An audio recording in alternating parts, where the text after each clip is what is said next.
We've actually got a couple more 112s here in the sale, and if you followed our spring showcase at all, you would remember that the 112 litter was very popular in our sale. The boar pig was the top selling pig of the sale, and he landed at Upper Hand. Certainly appreciate their investment in him. And then the littermate sister would have been the second top selling gilt, I think, of our sale. And she found a great home in Iowa, and just a tremendous pair of pigs. And we're back with some more really high quality individuals here in the 112s. The 112s are sired by Hen House. Again, Hen House is the rooster son out of rooster's sister that would have come from Hogue Livestock. And then the mother of the 112s is a 33 litter gilt. First litter daughter, she's a lineup, and goes back to the sow that was a littermate to Lancaster's Barrow that was as good as any Berkshire bear that I can remember, except for the one that was reserve grain at Kansas City. So really, really good Berkshire stuff here. I think there's a lot to talk about, and I know Boots has an opinion here on these 112s. Yeah, no doubt.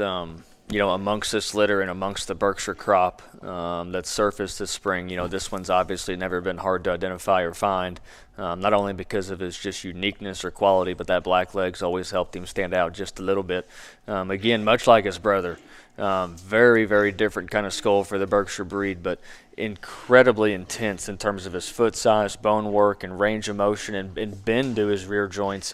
And on top of that, this might be one of the shorter-bodied, rounder-bodied ones that we've made to have that kind of look and that kind of feature and still have shape to their loin edge up high, But I'll tell you, as a side note, Jesse might disagree with this, but this one's got a little bit of a sheath problem.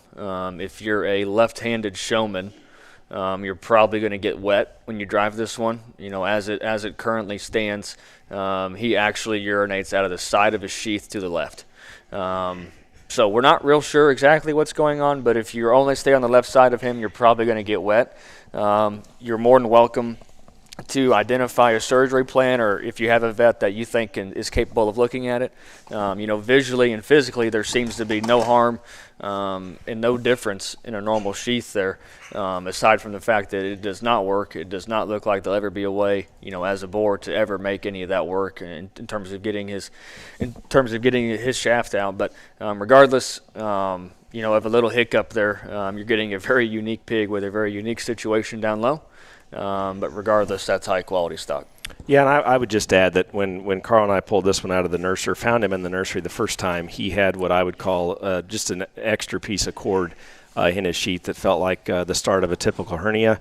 That piece of cord healed. I don't feel an infection. I don't think there's any issue with that. But at some point, that cord issue created a problem there in his sheath. And, cosmetically, you would not know it to see it today. And the pig as is, once he's castrated, I think you'll be fine to show him as a barrow. I don't want to make a big deal about it.